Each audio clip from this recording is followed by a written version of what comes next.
Recently on this channel, I played a game called Amanda the Adventurer, which is a game about a small child killing woodland animals. Poor Mr. Fox. And of course, when you have a childlike game that is actually a disguised horror game, people go rampant online talking about the lore, making theories about what could potentially be going on in such a crazy and wacky world. And when there's blood in the water of games and theories, you always know that morepat is gonna jump onto it, and I cannot wait to hear what he thinks about this game. Game theory, don't listen to her, Amanda the Adventurer. I've been saying since the very beginning that Wooly was the good guy, or maybe that Wooly was the bad guy. It seems to be up in the air right now. Let's see what morepat thinks. Today we're going on an adventure. But first, we'll need supplies. Let's go to the store. Can you click on the equipment store? No, don't. Wait, what? There's none of these. That's a sporting good. That's right. wrong. We no, need to go to the that's sporting not goods store.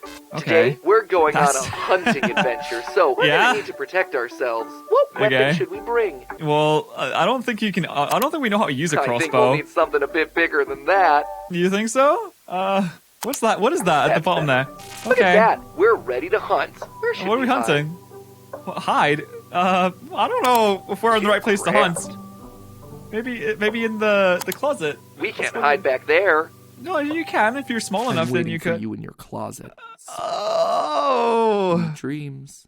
Oh, good. So, in theory, I should. I think. Let's just leave that. Make sure that that's closed and not open that ever again. Today we're gonna figure out what's going on with the internet's own version of Dora the Explorer, Amanda the Adventurer. You might remember last year when we theorized about this little game. It was developed as part of a game jam and as a result was simple in its approach. You put different VHS tapes into VCRs, all acronyms that I'm sure you Zoomers understand. And we answered questions posed by the lead character Amanda. By VCRs back in the day, the worst way that you can consume any media. So annoying. You have to go and rent them from the video shop. You have to bring them. You have to, when you watch them, you're going to plug it in and then it's going to be the end of the movie. So you get spoilers for the end of the movie because the arsehole that had it before you wouldn't rewind the tape because you had to manually rewind the tape to go back to the beginning. And then people won't do that. So they just spoil the entire thing. So you just ruin movies for you. But the best thing to come out as part of the full-length version of the game, lore. Not only are there a bunch more tapes to watch through, there are secret tapes and multiple endings to find. And oh my god, that the first time I saw that, I freaked out. And you can kind of see, look, people said that the wool is over her eyes. This scared me because I hate like multiple eyes. I have that thing where if you have a lot of holes in skin, that it freaks you out, and that looks like that. I think it's called like tryptophobia or something. That freaked me out. I hated this. In this new update, we play as Riley, and that's about all we get to know about that character. Well, that and the fact that they just inherited this house that we're standing in from their deceased aunt, Kate. However, Kate Yeah, and for some reason we thought it was a good idea to go into the attic, read this note that says, once you start, there is no turning back. And she thinks, oh, well, actually, no, it sounds like a good idea. So let's dive right into it. If I read that note, it says, you start this tape, there's no turning back. Not only am I not watching the tape, I'm leaving the house, I'm knocking down the house, I'm burning the remnants of the house, I'm digging up the ground that the house burned up on, I'm planting a nuke in there. Don't know where I'm gonna find the nuke, but we're gonna make some things happen with that. Blow up the entire area, and then move to Russia. Warns us that if we choose to investigate the attic and the tapes that lay within, there's no going back. Alongside this note's a conspiracy board full of post-its and newspaper clippings, which means that Kate and I, you could ship it. The main focus of the board at the beginning of the game is a letter from a woman named Joanne talking about her missing younger brother. The letter says that he used to watch the Amanda the Adventurer show a bunch as a kid, but would end up in a trance-like state. Eventually, he would disappear without a trace. Joanne then asks Kate to investigate, which seems like an odd request for your local librarian. Then again, if you look around the corkboard, you could start to see why Kate may have been the one picked for the job. We see that she was looking into the kids' school records, something a librarian might have access to. We also see a note that mentions dynakinesis, which is the supernatural ability to create and manipulate energy. She says that you would see sigils if such a transfer occurred, and right next to this note is a torn piece of paper with a bunch of sigils on them. These aren't just any symbols either, these are alchemical symbols that refer to specific elements. Back in the day, It's about time we got some Fullmetal Alchemists in this, to be honest. a little bit of equal and opposite reactions. For everything you gain, you must lose. That's why the kid went away. We did a little bit of alchemy. Same thing that happened to the Chavi's mom in the anime. Alchemists focused on the transmutation of base metals like lead into noble metals like gold. Clearly, Aunt Kate ain't your average librarian. Too bad she's gone now, and it's up to us to figure out what's going on with this missing kid. Or should I say kids? Because it becomes very quickly apparent that this is not an isolated... Hold on, missing kids. I think I've heard this one before. We're gonna get jump scared. Is there gonna be an animatronic popping up soon? The tape in the neighborhood shows outlines of kids on both sides of the street.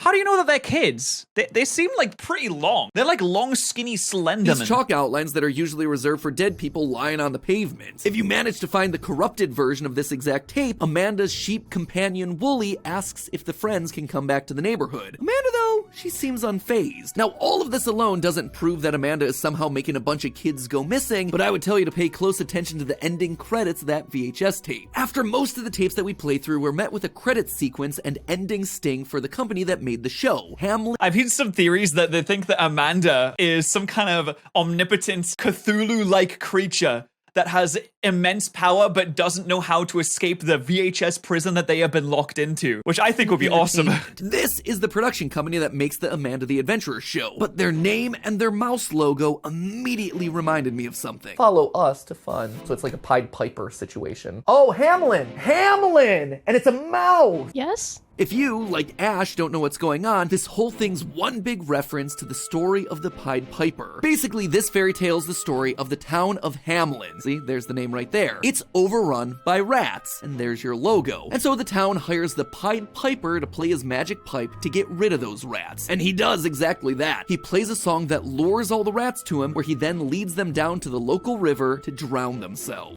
This tale never sat right with me when I was a kid. I thought there was something up with that. I thought that he was a right creepy weirdo. Who's playing a song that assembles rats? Only a creep does that. However, when the town of Hamlin doesn't pay him for his services, he once again uses his pipe. But this time he plays a song that leads all the children out of town. Oh yeah, he's he a marches nonce, them all of over course. to a local cave where they're never seen again. This story seems to match the idea that the neighborhood is now missing all of Wooly's friends. Amanda is essentially our Pied Piper, and we actually see this firsthand through one of the game's secret tapes that you can unlock. Instead of our usual CGI Amanda and Wooly adventure, we actually get ourselves a home videotape of a girl named Lauren on her birthday. She's sitting there glaring at the TV, transfixed, much like Bro, we there's heard no about Subway in that note Surfers. from There's no way that can hold the attention of a 5-year-old. I don't believe it. There was no Subway Surfers. There was no Family Guy. There was nothing moving on the screen. There is no TikTok. You can't swipe to the next thing. I don't believe this. That is, my suspense of disbelief is completely shattered at this point. from Joanne at the beginning of the game. Her parents are trying to get her attention, telling her that they have her favorite ice cream. that Doug Doug? Mint chocolate chip, which, whose favorite flavor is mint chocolate chip? I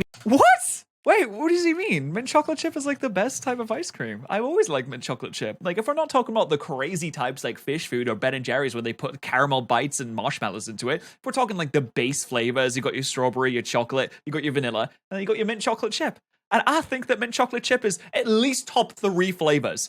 A really good vanilla is top 3 flavors. I'm not saying that because I'm boring. I'm saying that because genuine vanilla is a really, really good flavor when it's done right. Strawberry is bottom 3 flavors. Chocolate ice cream, bottom 3 flavors. I mean, it's good, don't get me wrong, but favorite flavor? Flavor up there. preferences What do you aside, mean? the parents go back up to try and convince Lauren to come down the stairs, but suddenly, she's gone, with the front door of the house left wide open. As the Bro, if your child can run away from you that quick and you don't even know that she's gone, if you didn't hear her running out, if you didn't hear the door open, if you don't hear her running down the street, if you look out the window and she's already disappeared, 2 things have happened. Number 1 is you're a terrible parent, and number 2 is that you've raised a really fast child, because they must be absolutely booking it to be out of eyesight already. Kids are not good at running. As they run out of the house to look for her, the last thing that we hear is Amanda from the TV saying, "I love mint chocolate chip." Somehow Amanda is able to listen through the TV, and she's somehow lured Lauren, who's literally walked out the door and disappeared just like the children. The child had of sneak Hamlin. level 100. As you watch more of these secret tapes, Invested we all the actually skill get to points in see a there. little bit more insight into Hamlin Entertainment and the history of the show. In one of the tapes, we actually meet the creator of the series, Sam Colton, and we hear about how he started the show as a small live-action production after being inspired by his adopted daughter, Rebecca. Rebecca. Did you even imagine that would be such a big sensation? Honestly, Sadie, no. It was a total surprise. I mean, it's scrappy at best. You know how it is when you have a big idea and a little budget. But really, it's all Rebecca. As soon as I met my beautiful daughter, the inspiration was there. You know, she was so young when This guy's got some adopted her, and charisma. despite what she's gone through, she's always seen the world with such kindness and joy. You actually find a newspaper clipping on the conspiracy board in the attic during the time puzzle, which has an interview with Sam, where he says this, quote, "We may not have the budget for a big production, but I truly believe there is a soul that transcends that." Woo! Keyword alert. Keyword alert. That's Matt Pat alert. As soon as he sees that, he's like, oh my god, time to pop off. Unfortunately, I'm ginger, so when I see that, I just think of all the things that I have lost. Anytime an indie horror game mentions the word soul, you know that things are gonna end badly. And sadly, my suspicions were correct here. In the VHS tape, Oh No Accidents, there's a flash frame that reveals a credit for a chief neurosurgical expert, which at first glance would make you go, why does a kid's show need that? But Amanda eventually answers that exact question for us in the tape, Everything Rots. Sometimes I feel myself rotting, but it feels far You got away. infected She with can Nurgle's feel her rot. own body rotting far away. That means that Amanda has a physical body outside of the show. And who else is that gonna be but the girl that played Amanda in the original live-action production, Rebecca? This is just a precursor to the Matrix. You have a body in the real world that is used for something, or is maybe just rotting away because they don't know how to preserve it like the super advanced robots do, and then you're plugged into the Matrix, but the Matrix is a children's TV show, making it much more depressing. I suspect that this chief neurosurgical expert has figured out a way to put her mind, her consciousness into the series, literally becoming the soul of the show. She still does have some sort of link to her body, able to feel it rotting, but clearly that's not supposed to exist, as the tape distorts anytime she thinks about it. There is good news though. While her body may be rotting, clearly there's still a chance to save her. In the final tape, we see Amanda playing alone on a couch, drawing with crayons and asking if we can share secrets. If we say yes, the TV audio effects disappear, Dude, and that clear as smile day, is so she tells us, upsetting. I'm out there somewhere. Rebecca is alive. Sure, her body might slowly be atrophying and her mind might be separated from her body, but there is But let's look on the bright side, right, my Pat? I mean, things could always be worse. still time to save her. That said, we're gonna have to face the evil that's up ahead if we hope to do it. What is that evil? Ask yourself this. Why would Sam, Rebecca's seemingly loving adopted father, do this to her? Was it just to make the show more popular? Did he need to gather more children to him like the Pied Piper? Maybe he doesn't I know know. we talk a lot about awful father figures across the various series that we cover on the show, but I was Dude, is there a good father figure in gaming and horror games specifically? Every single father figure I think of either abandons their child, abuses their child, dies so they don't really do anything. Or are there any good father figures? Whitebeard counts. Whitebeard from One Piece is the only good father figure. hoping that maybe, just Delta from maybe BioShock, this one true. would be a little bit different. Thankfully, it is. The indie horror gods heard my plea with this one because it turns out that Sam isn't the one at fault here. He is no longer the one steering the ship. Yes, Amanda the Adventurer was his live-action production, but he sold it to Hamlin Entertainment.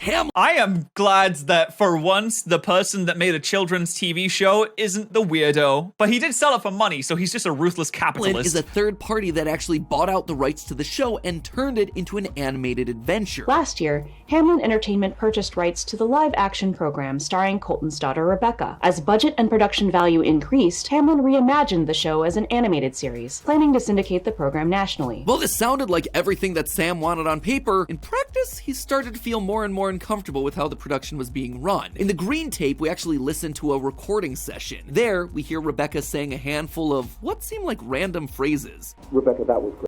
Oh, this is the Winter Soldier moment where they program in the random phrases to activate her and turn her into a ruthless assassin killing machine like they do with Buggy in the MCU. Let's move on to the next one.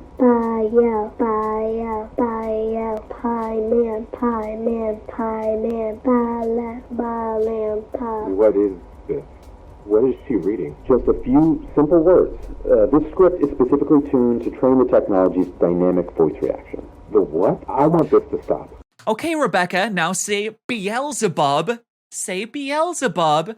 Now say, Satan will rise again. It's just a few normal keywords. Come on, guys. Just come on, say Satan will rise again. Why don't you take a walk for a few minutes? The person directing claims that this is to train the technology's dynamic voice reactions, which is plausible, I suppose, given the rise in AI voices that we see all over the internet. However, this series, Amanda the Adventurer, is set in the early 2000s. Technology was not that advanced back then, so Sam is right to be suspicious of it all. And then Rebecca says this. No, I don't want to do that. Rebecca, what's wrong? Who are you talking to? The man in the headphones. Oh no, she's talking to a YouTuber. The man wearing the headphones. What is the man saying, Rebecca? He's saying, hello, my name is Markiplier, and welcome back to Five Nights at Freddy's 2. This ends the session. But listen again to those phrases that Rebecca was saying earlier.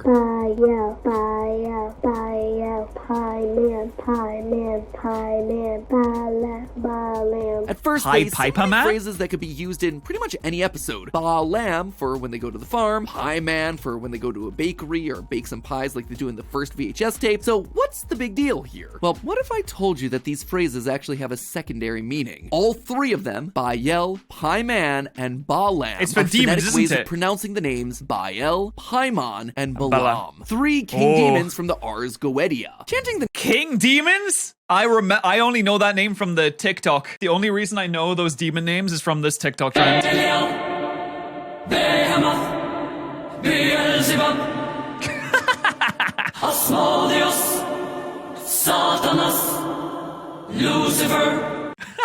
That's so good. I love it. Anyway, there's demons. Hey there, friend. The names of demons has always been part of summoning rituals, especially when you're talking about these sorts of things in pop culture contexts, and that's exactly what Hamlin's trying to do here. Why else would there be a containment specialist that's listed in the credits of the initial Neighborhood video? After chanting the words, Rebecca hears the voice of a man in her headphones. Hello everyone, my name is Marco. Sorry.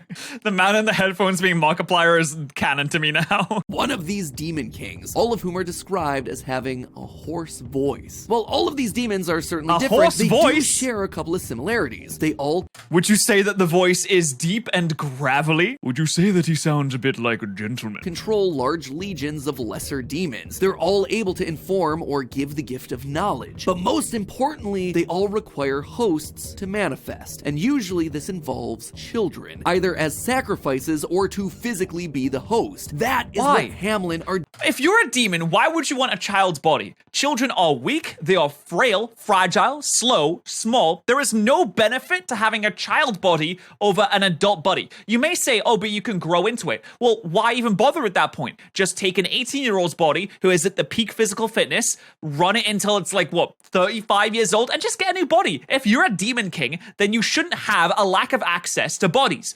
What kind of king doesn't have an access to bodies? That's a fake king. That's a king that's fell off. Doing here. They needed Rebecca and the other children to become hosts and sacrifices in order to summon these demon kings and gain their knowledge and power. These children would be led to the slaughter, which is why no matter what location you pick, it always leads you back to the butcher. The eyes on those meat products aren't just a cute aesthetic choice, my friends. Those are past victims, past children that have been led to the chopping block. However, there was one thing that stood in Hamlin's way: Rebecca's father, Sam. I would suspect after this sort of incident, he wanted to pull Rebecca from the show, maybe even find a way to pull the rights entirely. And so, as most of these evil companies tend to do, they made him disappear. It's been 3 weeks since local television producer Sam Colton was reported missing. And authorities still have no leads. Sam was so happy with the idea that his show could be a bigger success that, much like the fox in the video Everything Rots, he wasn't killed by a knife, he wasn't killed by a gun, he was instead lured in by Hamlin using sweet berries. He was killed by corporate executives in the soul-sucking manner that capitalism takes all creativity and happiness and fun and throws it down, only seeking higher profits. Sweet lies that would convince him that they would turn his show into something bigger. But instead, it was all a big trap. A trap created by the very people that swore to help him. And then, with Sam out of the picture, Rebecca is all alone. They can get her to sign along the dotted line and do whatever they want with her, trapping her in... Wait, this is the adopted daughter, right? So Sam was just like, sorry, I know I adopted a kid and all, I'm supposed to be raising a kid, but I'm really sad that my show kind of fell off and isn't as good anymore, so I'm just gonna scarper. Remember how I said he was a good father figure before? I take that back. A good father figure does not scarper as soon as your show falls off a little bit. It's like, sorry, Rebecca, you actually don't entertain me anymore. I'm gonna go now. See you later. In the Hamlin facility, just like the lonely kitten that Amanda so desperately asks us to help. This kitten is alone. There is no one to help her. Will you help the lonely kitten? Won't You help her, Amanda. You're right next to her. Don't be lazy, Amanda. However, unlike silly Mr. Fox, I don't think that this was the end for Sam. I suspect that he's still around, keeping a close eye on things and trying to take them down from the inside. Ladies and gentlemen, I believe that Sam is the real identity of Wooly. Wooly spends— Oh, now that's a theory. Okay, let's see where Matthew goes this time. The game trying to keep Amanda on track. When she begins to discuss topics that aren't appropriate for a kid's show, like death or rotting, Wooly is very quick to interject. He tries to get Amanda back on the good and wholesome path. And can die if they don't get enough light or water, or if they get a disease. Let's go back to our nice picnic. Amanda, nothing is rotten here. What do you think? Do you think that everything rots? Of course not, Amanda. I'm not asking you. Answer my question. You don't have to answer that. This strikes me not as the actions of a fellow child, but rather— So when does Wooly and Amanda have their big anime fight at the top of the Empire State Building where they fire kamehamehas at each other? Because that's where I see this ending. Parent. We hear a story during one of the secret tapes about how after Sam's disappearance, the show begins to change, starts to talk about inappropriate subjects. This is not the show that Sam built, and he can see that. Wooly doesn't just play the killjoy either. He's also the one that tries to help Amanda by keeping her calm. When Amanda loses control, the monster comes out, and Wooly knows it. So when she starts to forget things or remember the bad stuff that's happened because of her, he desperately tries to make her happy again. I think Amanda is confused. Here's a secret. It's my birthday. Maybe we can help her out. Sounds to me like the actions of a concerned father. He knows what Amanda is and what'll happen if the monster's let loose, so he steers Amanda and the player towards positive and happy subjects in order to keep that beast at bay. But this doesn't explain why this company is making the show essentially go down a more dark and demented route, or even if it is going down a dark and demented route, why it's even being shown on television. You'd think that they would watch it before they post it. They're not just gonna like spaff out stuff that they haven't even looked at beforehand. Even if there's a supernatural being taking control of the character in the show, people need to review this show before it goes out, right? Monster and Hamlin are fighting back. In their visit to the farm, Wooly is constantly being silenced. Amanda tells him that sheep don't talk, and as we go through, he begins to— You don't watch your videos before you post them? Sure. Uncontrollably until he becomes another mindless sheep like all the rest, finally falling in line with Hamlin's plan. It's actually pretty diabolical. You're wanting to turn Rebecca into Amanda, so why not test out that mind transfer ability on someone you don't mind accidentally killing if it goes wrong? Notice that it's only once Wooly becomes a true sheep that we see Amanda asking to help the poor and lonely kitten, the kitten that represents her. Now that Sam is gone, she's truly alone, asking for someone, anyone to help her. It looks like this kitten is— So the company is using this Amanda to kidnap kids so that they can do their demonic experimentation on. I knew that these big capitalist companies were run by actual demons. When I said that they were run by demons, I meant metaphorically. Like, these people are as bad as demons. But no, actual demon kings are running these companies, which, to be fair, makes a lot of sense. Is in big trouble. It might die before anyone can help it. But hey! Oh, that is the end of the theory. Well, Sophie, thank you very much for sponsoring this episode of Game Theory. Let me tell you what I think about this. I think that it's all true, and that all these big companies are run by actual demon kings, and we should keep that in mind from now on. Hopefully, Wooly will be able to save Amanda from the massive corporation. Maybe we should do something about those rich people. If you want me to react to a video, then go ahead and leave it in my Discord server.